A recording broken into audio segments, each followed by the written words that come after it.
Hi, Dr. Reagan Robertson, CCO of Productive Dentist Academy here, and I have a question for you.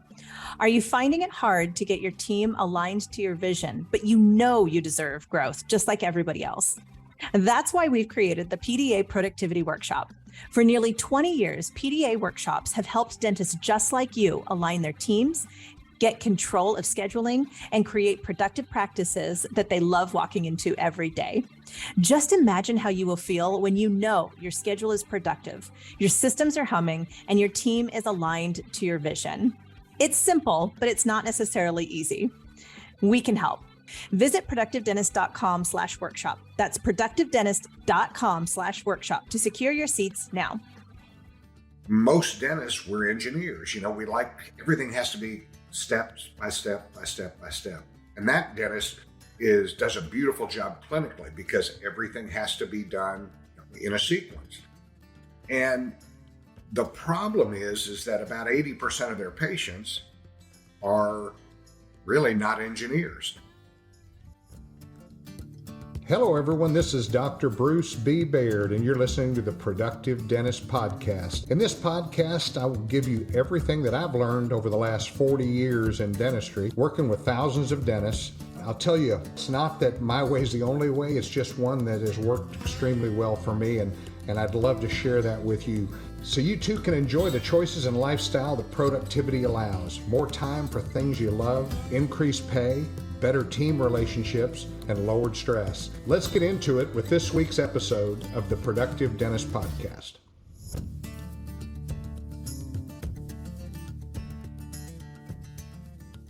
Hi, this is Dr. Bruce Baird with the Productive Dentist Podcast. And today I've been hearing a lot of, a lot of things, and I've talked to you guys about it in the past, but, are you ready to sell your practice? Is that the case? I mean, I see doctors in their 30s, mid-30s, selling their practice. And I see doctors, obviously, my age, selling their practice. But why are you wanting to sell the practice? I think that's something that you really need to take into account before to make the sale.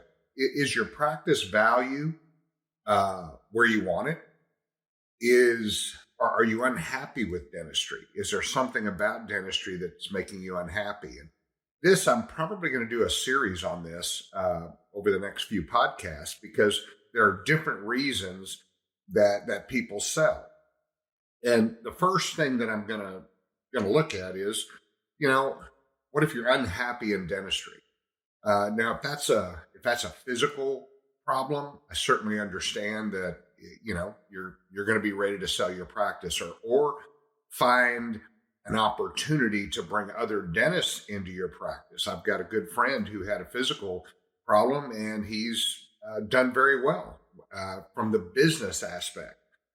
So if it's a physical ailment or something going on there, then you should consider the opportunity that you have with your practice of potentially bringing in a couple of associates, potential partner, along those lines. Now, in order to do that, most dentists are going to need help at some point.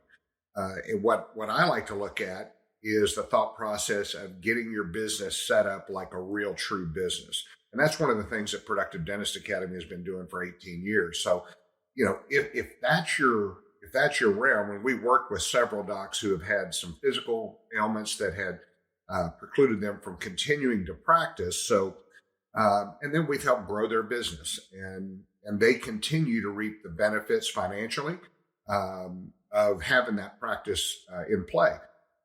The other option is where a dentist just is unhappy being a dentist. And that I can kind of split that out into two different directions. One is they finally realized when they got out of dental school that they don't like doing dentistry. Now, there are a lot of dentists out there that just go associate. I've had multiple associates who I felt like, probably just didn't enjoy the dental part of it, didn't enjoy dentistry. There are other doctors who have come through Productive Dentist Academy who have had, they don't really like the clinical part, but they love the business part. And so they go off on setting up a practice with other dentists, working with them. That's where the small and mid-sized DSOs come in play, where somebody has 2 or 3 practices, and that becomes their new mission. And and those are kind of differentiated. I mean, on the one side you have the dentist who doesn't like dentistry. You have the other that physically can't do the dentistry, and then you have the dentist who really loves dentistry, who really and is an excellent clinical dentist, but just doesn't have the business skills or the personal skills to be able to grow that business into what I call a legacy practice. A legacy practice is one like I've built here in Granbury, Texas, which, everybody in town knows me, and everybody in town knows that I'm a dentist, and that I've had a dental practice, and that it's a high quality dental practice, and that people come from all over to come to that practice. And for me, as I stepped away from the clinical realm of dentistry 2 years ago, the practice has continued to thrive. And from a financial standpoint, it's continued to grow. So that really is something that I'm seeing with dentists that are struggling. They don't really know what to do. And they're not, they've been to Coyce, they've been to Spear, they've been to Pankey, they've been to, you name it, they've been there. But and they have all the clinical skills. I call that, they're at the dance, but they don't have anybody to dance with. And if I think about that to me is the saddest story, because that's something that can be fixed so easily. And it's something that I've been working with dentists for the last really almost 30 years in helping them gain better communication skills. Many of you have heard me talk about the engineer and the non-engineer. And this is a perfect time to insert that into this story, because most dentists, we're engineers. We like everything has to be step by step by step by step. And that dentist does a beautiful job clinically, because everything has to be done in a sequence. And the problem is that about 80% of their patients are really not engineers. They're just people who, if you give them a reason to like you, and you ask the right questions, then that builds that trust and that relationship where they'll do the dentistry that you recommend, as opposed to not being able to communicate. Now, most dentists, if you think about, I'm going to call it the 80-20 rule. I don't know if it's actually that, but let's just say there's 20% of your patients are engineers, and you speak engineer because you're a dentist. Well, you're going to have about 1 out of 5 of your patients who you communicate great with, and you think, wow, I love dentistry. And then you're going to have the other 80% who you go, oh my gosh, I don't feel it. We keep educating, we keep teaching, we keep giving them all the information that they truly don't even want. What they really want is to have somebody that they know and like to be their dentist, and they're going to trust you to do the right dentistry. But we can't do that because we're an engineer. So we have to teach you every step of what we're doing and explain. And that's when you see that patient glassed over and they don't even, verbal vomit, whatever you want to call it. We just keep talking. That to me is the most frustrating. And so on the one hand, if I could teach an engineer to be a non-engineer, to ask questions, to find out personal things about a patient, find out, where they live, and, all the things that I've talked about in the past through the Productive Dentist podcast. If I can do that, then do I really want to sell my practice? Because what you're going to find is if you're a dentist who loves dentistry but is struggling in their business, that's when you need to find a coach. That's when you can solve a lot of your problems by finding the right coach and the right team to coach you. Because I promise you, you're right on the cusp of having an absolutely incredible business that you're absolutely going to love. I know this is true. When I opened up Granbury Dental Center, it was a flip-flop. It was, I tend to be more like a non-engineer when I'm talking to patients. But I had a nuclear power plant that was being built here with 16,000 employees, and 80% of my patients were engineers. And I just wanted to I wanted to pull my hair out. And I literally had to learn to speak engineer in order for me to build a successful business. And you know what? I read every book. I did everything I could. I had coaches. I had everything. And I finally feel like I know an engineer needs to have all the information. They need to have a checklist before they can move forward. But what I want you to know is that 80% of your patients really don't need that.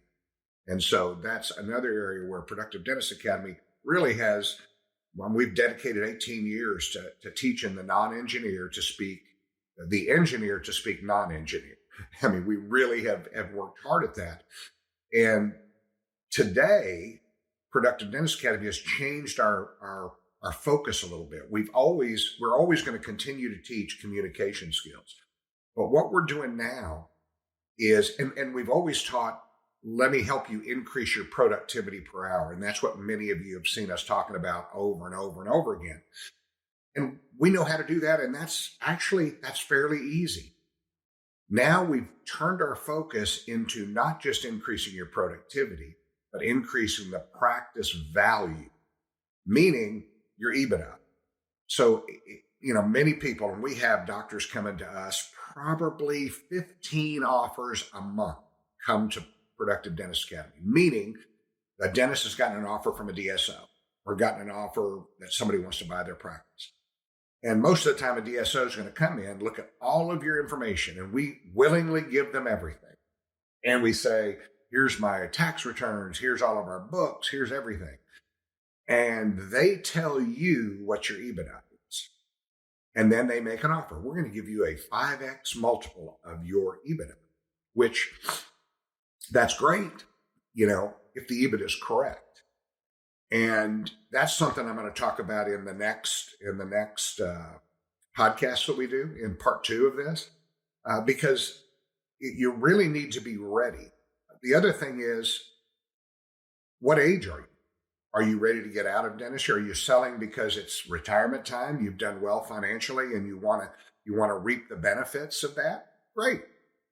Are you worried you're going to miss out on the DSO firestorm that's happening? You're not going to miss out. Or are you just tired and you're done? Well, I can't help people who are tired and they're done, but what I can do is I can help people who are looking to maximize the value of their investment that they've made. Sometimes that's 10 years, sometimes that's 40 years. And there's nothing sadder. And we see these, on a regular basis, but somebody has worked their entire career and they've put away very little money, and they find out that their practice is worth $400,000 or $500,000, and that's not enough to take care of their retirement needs. And so they end up working longer, and they work longer, and they just keep adding year after year without really any intention. They just don't know what to do.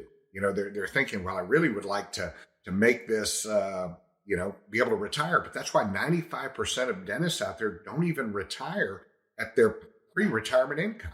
They have trouble living at the same level that they lived at while they were practicing dentistry. And, that's something that is, it's really tragic. And the other part that's very sad is it's easily fixable. And when I say easily fixable, nothing happens without effort. Okay. But with the right amount of effort, with the right thought process, with the right coaching, with the right team, you can concentrate on doing your dentistry, and your value is going to continue to increase year over year over year.